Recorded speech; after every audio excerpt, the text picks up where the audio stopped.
La parole est à Madame Anne-Laure Cattelot. Merci, Monsieur le Président. Ma question s'adresse à Bruno Le Maire, ministre de l'Économie.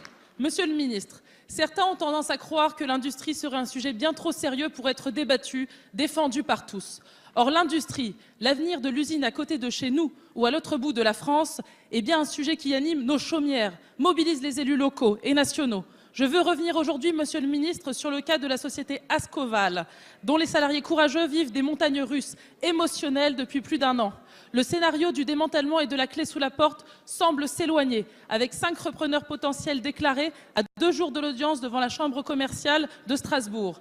Il semble bien qu'il y a une méthode pour sauver un site industriel, que tout le monde, quelle que soit sa conviction politique, tous les syndicats, la direction, s'unissent dans le même but, donner un second souffle à des outils industriels qui ont de la performance. Mais soyons tous humbles. D'autres dossiers industriels sensibles n'ont pas la même issue, malgré tous les efforts. Je pense aux fermetures d'outils stratégiques, à Kers, Sambre-et-Meuse, des fleurons centenaires liquidés ces dernières années dans le Nord. Je pense à Arjowiggins, aux fonderies du Poitou, à Ford, à la sucrerie de Cagny, dans l'incertitude, aux familles qui sont inquiètes en pensant à demain. Monsieur le ministre, anticiper doit être notre maître mot à tous. Il est difficile pour les régions, l'État, les élus locaux d'agir en pompiers à la dernière minute. L'industrie française ne peut se détourner. Son avenir passe forcément par une intégration des considérations environnementales, terreau d'opportunités et de nouveaux marchés et une nécessaire digitalisation de l'outil industriel et des process de fabrication. Cette industrie du futur n'est pas un remplacement de l'ancienne par une nouvelle. Ces solutions doivent se réaliser dans chaque territoire de France. Pouvez-vous expliquer à la représentation nationale, Monsieur le ministre, les mesures d'anticipation de la politique industrielle française afin que la fin du diesel n'ait pas de relance de fermeture des mines? Comment mettre en œuvre un accompagnement approprié pour les territoires dépendants de l'industriel qui les abandonne?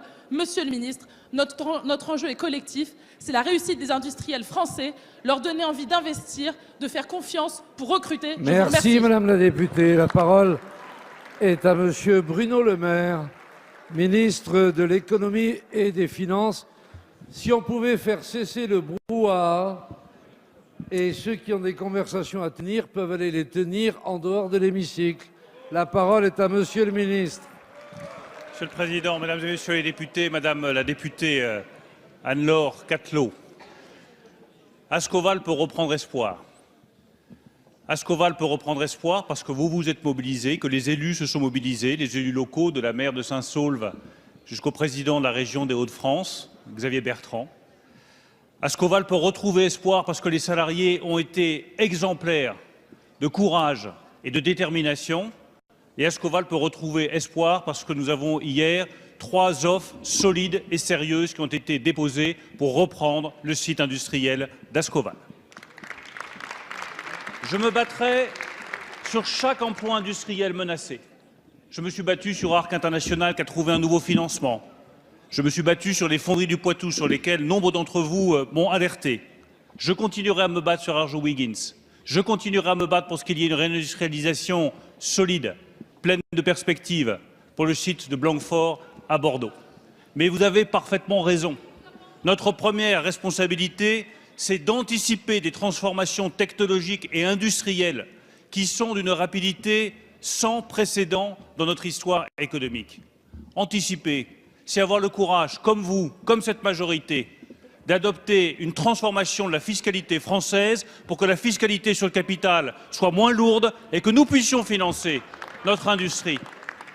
Anticiper, c'est avoir des plans de formation et de qualification comme ceux qu'a lancé Muriel Pénicaud pour qu'on n'ait plus des usines, des PME, des TPE qui cherchent désespérément des chaudronniers, des soudeurs, des ingénieurs, des développeurs et qui n'arrivent pas à les trouver parce qu'en France, on ne qualifie pas en fonction des besoins des entreprises, alors que désormais, depuis plusieurs mois, nous qualifions et nous formons les nouvelles générations en fonction des besoins de notre industrie et de notre économie.